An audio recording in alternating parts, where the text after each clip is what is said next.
राज्यों के विधानसभा चुनाव से ठीक पहले चुनाव आयोग ने मोदी सरकार को अब तक का सबसे बड़ा झटका दिया है।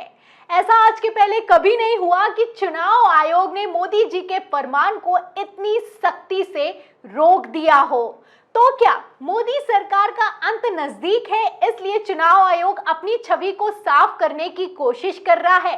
अब ऐसा है कि नहीं है, ये आप तय कीजिएगा। मैं आपको पूरी खबर तफ्तीश से बताती हूं कि किस तरीके से मोदी सरकार के फरमान को चुनाव आयोग ने बड़ा झटका देने का काम किया है। सबसे पहले शुरुआत क्या मोदी सरकार की तरफ से नोटिफिकेशन निकाला गया था उससे करती हूं। देखिए, मोदी सरकार की तरफ से एक नोटिफिकेशन निकाला गया। 18 अक्टूबर को ये नोटिफिकेशन निकलकर सामने आया। मोदी सरकार की तरफ से नोटिफिकेशन निकालते हुए कहा गया कि एक विकसित भारत यात्रा चलने वाली है। इसमें बीजेपी की तरफ से रथों को चलाया जाएगा और इस रथ के प्रभारी कोई और नहीं बल्कि सरकारी अफसर होंगे। आईएएस रैंक का अधिकारी बीजेपी के रथों का प्रभारी बनाया जाएगा। जिलों जिलों में जाकर मोदी सरकार की जो योजनाएं हैं, जो स्कीम्स हैं, उसका प्रचार करेगा। इस लेटर के मुताबिक ये जो विकसित भारत यात्रा है, ये 20 नवंबर से 25 जनवरी तक चलाई जाएगी और इसमें 765 जिलों को सीनियर अधिकारी जा जाकर मोदी जी की योजनाओं का प्रचार करेंगे, प्रसार करेंगे। अभी तक जो रथ चलाए जा रहे थे उसको मोदी जी संभाल रहे थे, मोदी जी की तस्वीरें निकलकर सामने आ रही थी।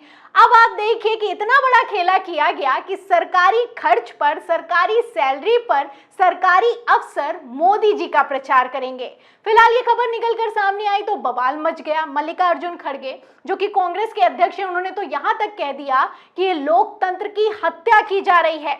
खबरें भी निकलकर सामने आई। खबर आप देखिए भास्कर की, इसमें लिखा है कि केंद्र सरकार निकालेगी विकसित भारत संकल्प यात्रा, अधिकारी रथ प्रभारी बनाए जाएंगे। कांग्रेस बोली सिविल सर्वेंट से पॉलिटिकल प्रोपेगेंडा कैसे करवा सकते हैं। जाहिर सी बात है, ये सिविल सर्वेंट हैं और सरकारी खर्चे पर इन्हें अपॉइंट किया जाता है, तो आखिर कैसे इन्हें बीजेपी का कार्यकर्ता बनाया जा सकता है।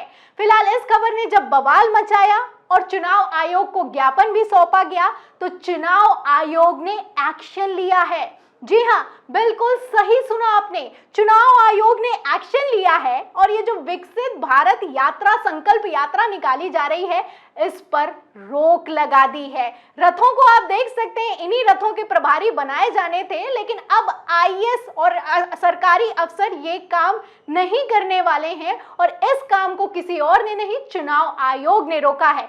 खबर आप देखिए, इसमें लिखा भी है कि नो विकसित भारत संकल्प यात्रा इन पोल बाउंड स्टेट टिल 5 दिसंबर इसी टेल्स सेंटर, यानी कि केंद्र सरकार को चुनाव आयोग ने बताया है कि जहां पर चुनावी आचार संहिता लगाई गई है, वहां पर ये विकसित भारत संकल्प यात्रा है, वहां पर नहीं निकाल सकते हैं, क्योंकि आचार संहिता लगी हुई है। आप ऐसा चुनाव प्रचार नहीं करवा सकते हैं। खेला तो बड़ा किया गया कि 20 नवंबर से 25 जनवरी तक चलने वाली है ये यात्रा, लेकिन अब 5 राज्यों में इस पर रोक लगा दी गई है। अब ये एक्शन लिया गया है चुनाव आयोग की तरफ से, तो इसकी तारीफ भी की जा रही है।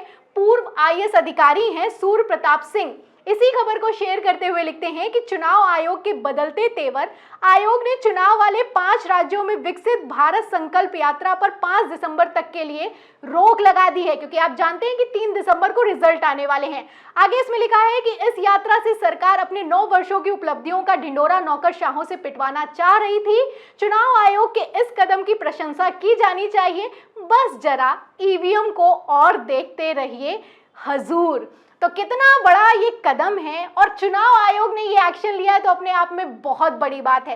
क्योंकि मैं आपको बता दूं कि कुछ दिनों पहले सितंबर के महीने में जब छुट्टी पर आए जवानों को लेकर भी इसी तरह का फरमान निकाला गया था कि वो राष्ट्र निर्माण के लिए काम करेंगे, भारत की जो सरकार की जो स्कीम है उनका प्रचार करेंगे, तो इस पर किसी तरह की रोक नहीं लगाई गई। लेकिन हाँ, 5 राज्यों के विधानसभा चुनाव से ठीक पहले अब रथ प्रभारी बनाए जाने पर रोक लगा दी गई है। अब इस रोक को, इस फैसले को, चुनाव आयोग के इस एक्शन को आप किस तरीके से देखते हैं? और जिस तरह से मोदी सरकार पर मोदी काल में इतिहास में पहली बार चुनाव आयोग ने ये एक्शन लिया है, इस पर आप क्या सोचते हैं?